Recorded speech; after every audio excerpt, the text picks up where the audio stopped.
Hi girls, I want to talk a little bit about preparing for natural labor and childbirth. Um, I've kind of, had time to reflect on my experience, and I can definitely for sure say, what helped me, how I prepared, and all of that. So I'm going to kind of jump right in because it's a lot. And little Annabelle sitting next to me blowing raspberries. And I probably will. Hi! I probably will be feeding her here shortly, but we'll see what we can get through. So there are things that it's just going to kind of be all over, but feel free to post any questions below, and I will do a follow-up video if I get some questions. So, okay, so, and I have a list over here and a stack of things over here that I'm showing you.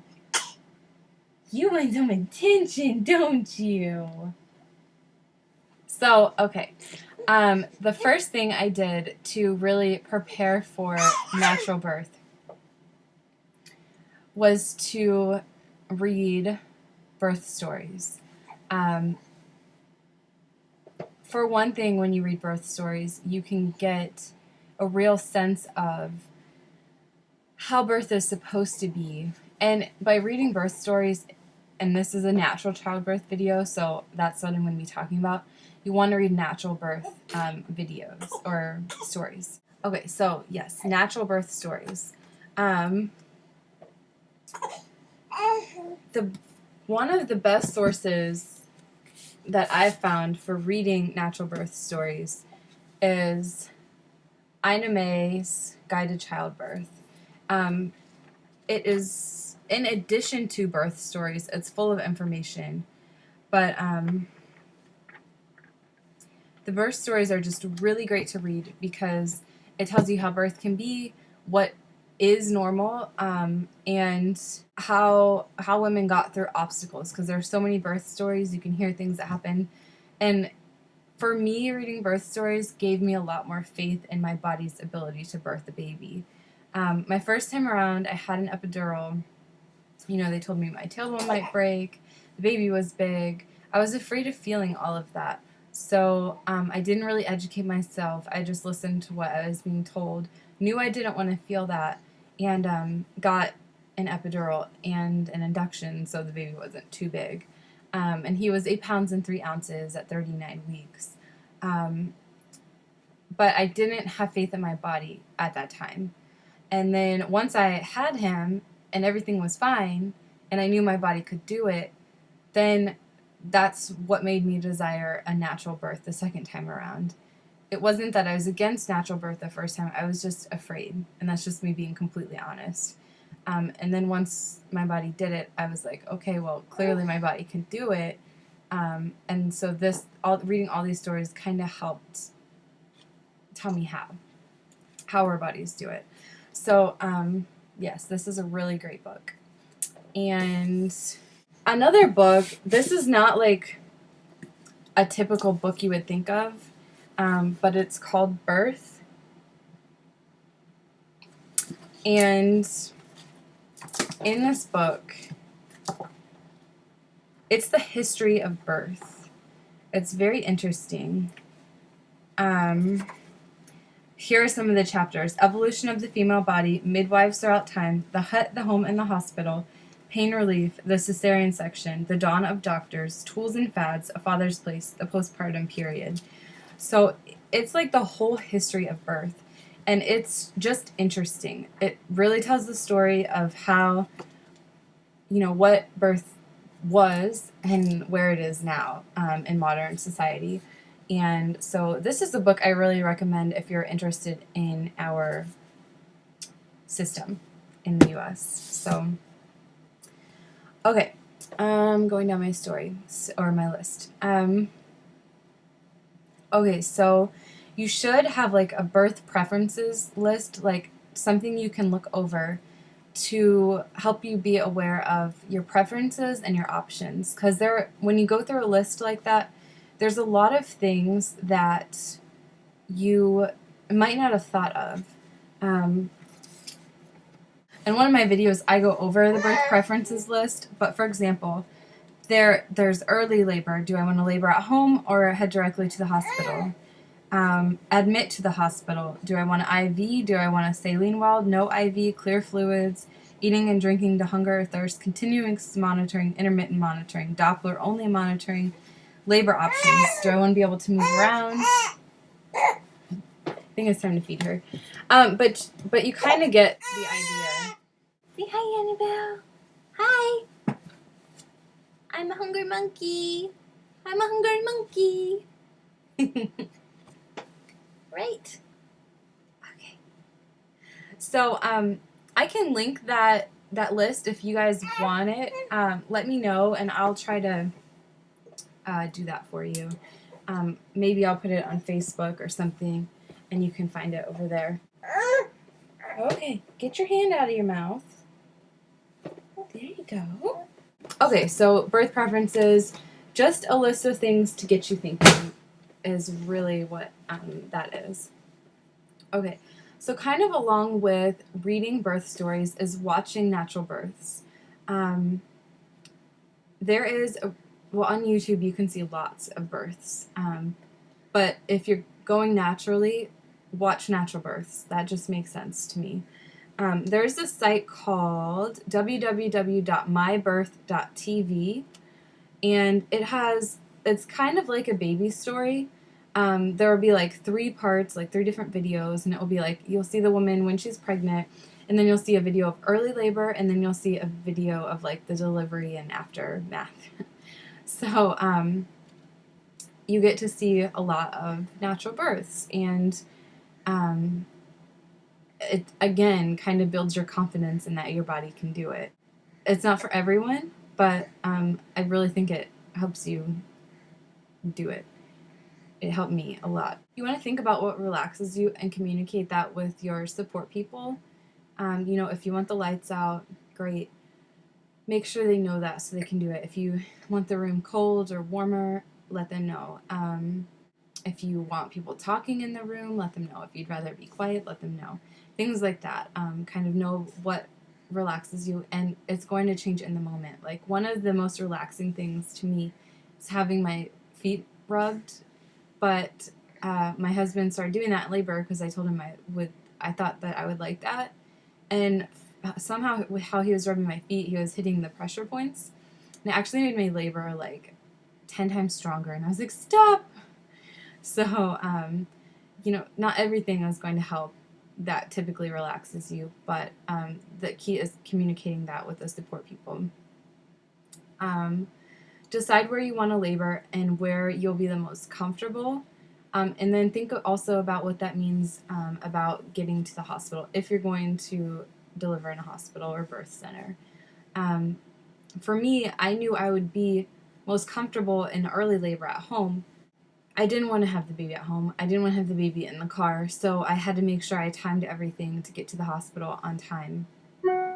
Because for me, delivering at the hospital is where I felt most comfortable. I had a postpartum hemorrhage, which could have been fine at home, but with my blood disorder and my already low blood count, I really felt the most comfortable being at home. Some people would feel more comfortable being at the hospital, and some people would feel more comfortable at home.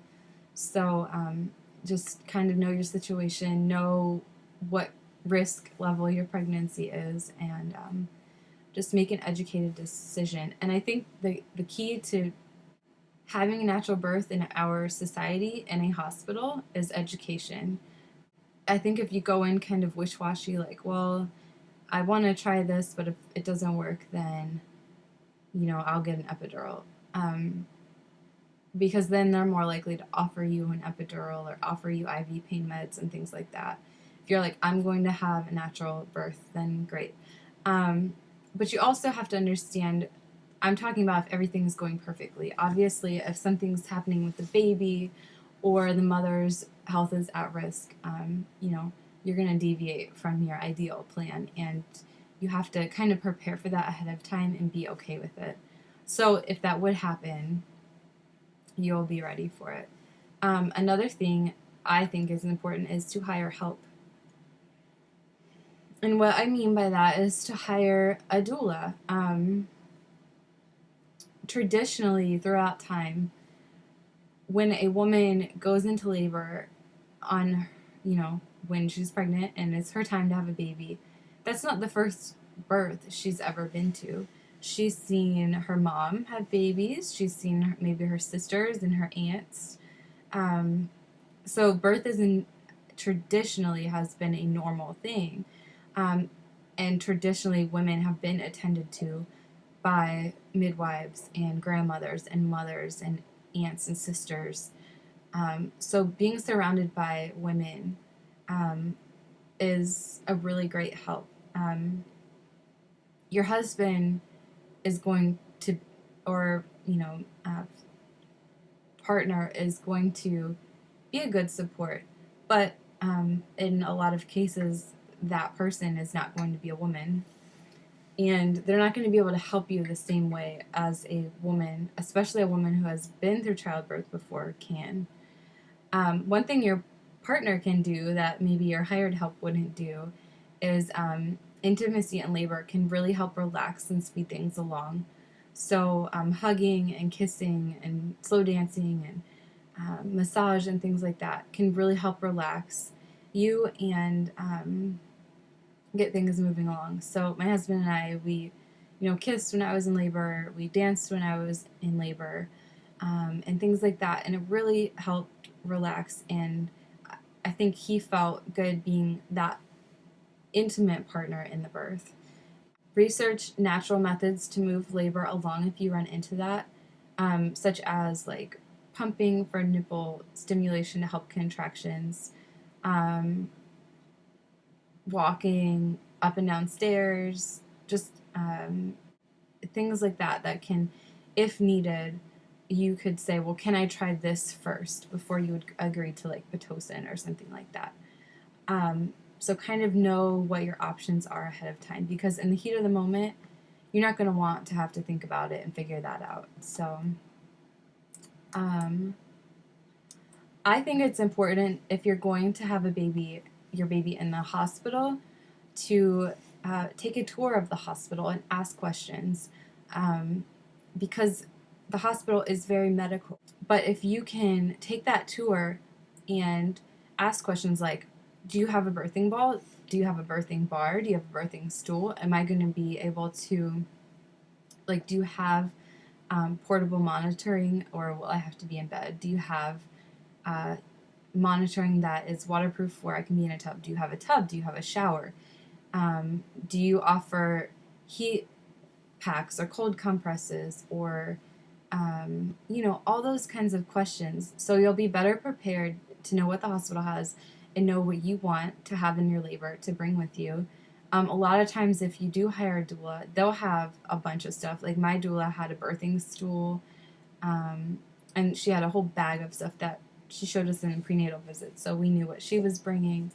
And then she could ask what we wanted. We knew what the hospital had, so that was important for us. And you also can ask about hospital procedures, like do they delay cord clamping? How long can you have the baby with you?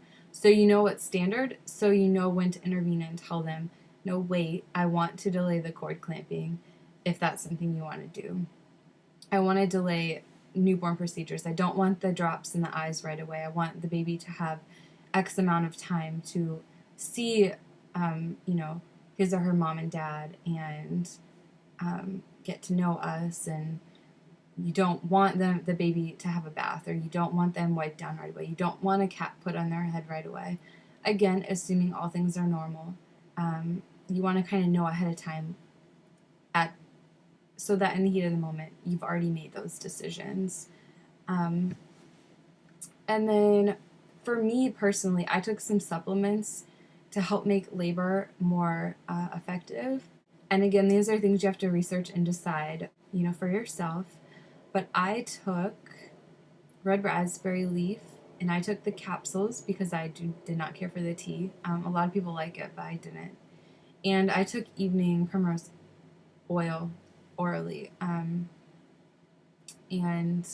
I have to say that I had a quick labor. It was half the time of my first labor.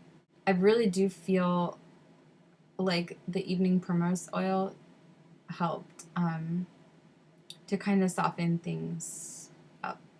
So I know it's a lot more effective vaginally, and I tried it that way a couple times, but I just didn't care for doing it that way. But maybe the couple times I did it helped out as well. Also, ahead of time, decide how much assistance you want as far as like coaching while pushing. Typically, the standard in the hospital is every time you have a contraction while you're pushing, you push 3 times for 10 seconds. Um, Spontaneous pushes, typically, they can be a lot shorter or a lot longer. I had some where they were just little pushes, and then I had some that seemed like they will last like 20 seconds or so. But I didn't have any coached pushing except for when I felt the ring of fire. I said, okay, it's burning now, and they helped slow me down and coach me through that to let everything stretch out. But besides that, I pushed when I wanted to, and my doctor said I could deliver in whatever position, wherever in the room I wanted, except in the water. She didn't do water births. But, and also, like, if you want your perineum supported or massaged while you're pushing, you can let your doctor or doula know that. My doctor did perineal massage in my, like, in between pushes, and my doula applied hot compresses to the perineum while pushing. And I escaped with only 1 stitch, and it wasn't even the perineum. It was because she was born with her hand on her face, like this. So she tore like a little bit on the side, but it was a big concern of mine to not tear. I had a 3rd degree with my son, and so that was something we had discussed a lot before the birth. I kind of talked about this before, but natural birth doesn't end with delivery. You have to decide what you want to happen to the baby. The cord clamping, delayed procedures, what if you want them to get their vaccines, to circumcise or not, to lay their bath, breastfeeding before any procedures are done. That's something that can get breastfeeding off to a really good start. Even before the baby's weighed, or bathed or diapered even. Like when I had Annabelle, we delayed her cord clamping, and she was on me. They did put a hat on her, but not immediately. It was probably like 5 or 10 minutes later. And I fed the baby before they had even taken her over to the warmer. I fed her, so that was pretty awesome. And another key thing I think in birth is if you have fear, you need to deal with that before the birth happens. And whether it's a real fear or irrational fear, it's something that you need to deal with. And it's not something you have to get over. It's not anything like that. It's just something you have to deal with or accept. So it's kind of like I had a fear of tearing, and I did everything I could ahead of time to plan a birth where that wasn't going to happen, and then I just had to accept, okay, I did my part. I planned this as best that I can. If it happens, it happens. And so that wasn't a fear when I was pushing that was keeping me from pushing effectively and getting the baby out. It was just a fear that I dealt with. But through reading all the birth stories and a lot of the books I've read, there's a huge psychological component to birth. And if you're afraid, it could even seem unrelated, like, oh, we're going to have enough money to raise this baby and things like that, can stall your labor. So if there are fears, recognize them and deal with them before the birth. And also, probably maybe the number one important thing is find a care provider, a midwife or an OB/GYN, and a hospital or birth center or a home birth midwife who supports natural birth. You want your care provider to be in the game with you. You don't want to be in the hospital or the birth center and home birth. Obviously, they're going to support natural birth, but you want to find a care provider that is going to support you. My care provider was awesome. She gave me her cell phone number. I called her at home when I went into labor, and she met me in the hospital, and she was there like during a lot of the time I was in the hospital, like most of the time. I was only in the hospital like a little over 2 hours before she was born, but my doctor was there probably for like at least an hour and a half. So, and I only pushed for like 25 minutes, so she was there like a lot before the baby was born. So finding someone who supports your wishes. And also, some hospitals are more medical and some are more supporting of natural birth, and so I think that was important too. So some other books, that's kind of like my thing of like how to get yourself ready, but I want to share some sources with you besides the ones that I showed you already.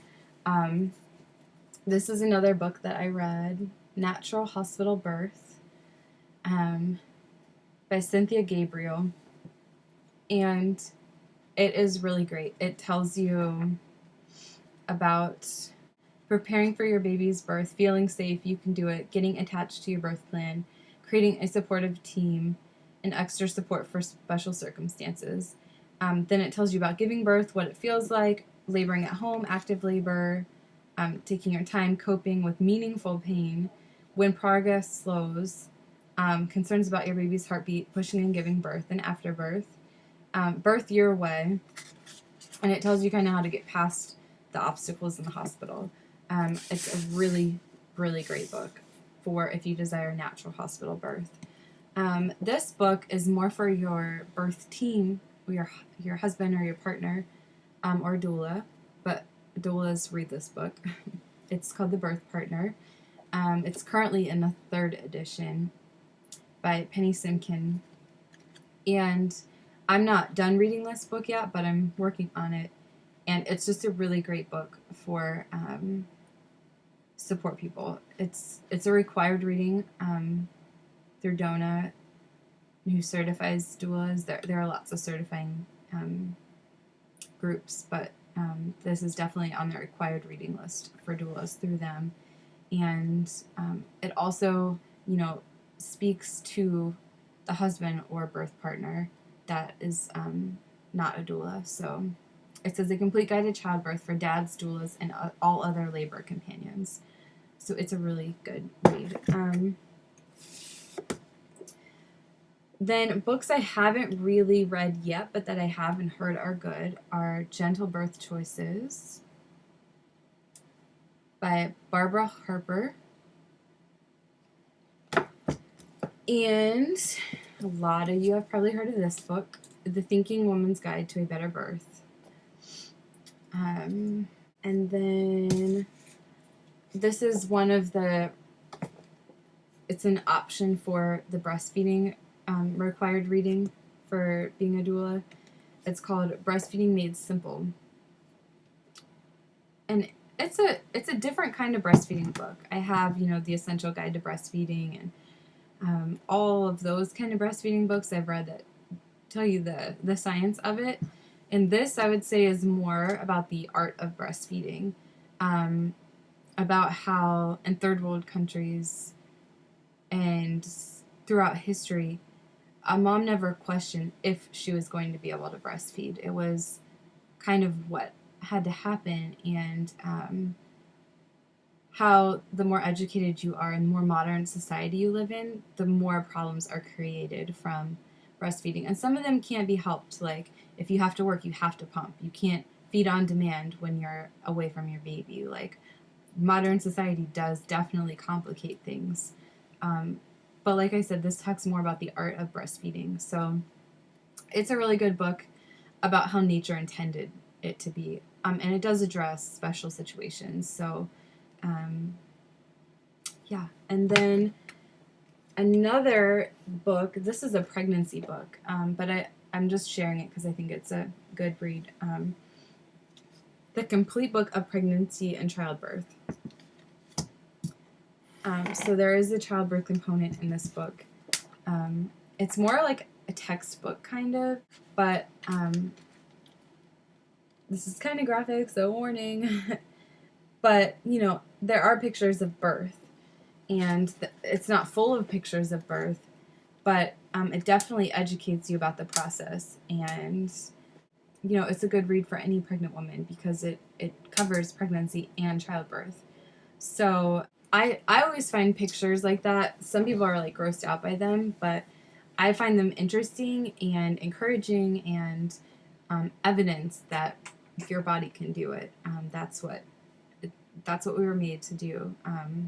Men don't have babies, women have babies. So that's what our bodies, that's the difference. That's what our bodies are supposed to do. And then other things are the documentaries, The Business of Being Born. And they also have a new series out, The Business of Being Born. So a lot of those, the newer ones are kind of in sections. So you can choose like what you're interested in learning about. But the original Business of Being Born is very interesting. And also Pregnant in America is another documentary that is kind of mainstream, like The Business of Being Born. It's well known and it's interesting. So that's kind of all my little tidbits for natural birth. I think just the most important thing, I think, is having faith that you can do it. And then building a support team around that that's going to support you and get you through it. You know, you can birth on your own naturally, but it's a lot easier and a lot more. You can have a natural birth unplanned because things progress too quickly or whatever. But sometimes when that happens, you hear it's almost like they're in shock about how it went. And when you take the time to plan and prepare for a natural birth, you know what to expect. And even through all the preparation I did for the first like maybe week after I had her, maybe like 3 or 4 days, I was just in complete shock of what had just happened. You know, how intense it was, how amazing it was. And I just found it interesting that as educated as I was in it, how I was still so shocked about how it went. So I think when you understand it, you can appreciate it for what it is. So I think you can say you're going to have a natural birth and go into it blindly, but I think doing the research and understanding it really helps you to be satisfied with it and have it be that life-changing experience that it can be. Any birth is a life-changing experience, but going through it naturally is something. So any of you who are watching this and are about to undertake your natural birth, I wish you luck. You can do it. And our bodies are amazing. And if you have any questions, let me know. On my channel, I do have some videos, you know, my birth story and all of that, and labor photos and things like that. So yeah, it's awesome. I can say that just having been through both kinds of births, a medicated induction with an epidural and a natural unmedicated spontaneous childbirth. You know, I've seen it both ways, and one thing I think that really helped with the pain was just knowing it was all meaningful. I talked about this in my labor and delivery video, but when you feel the pain, it helps you move into different positions, and it helps you kind of do the labor dance where, you know, it hurts this way, so you do this, and then that hurts, so you do that. And it's not fun, like being in pain, but it's purposeful. And I really think that is why labor is painful.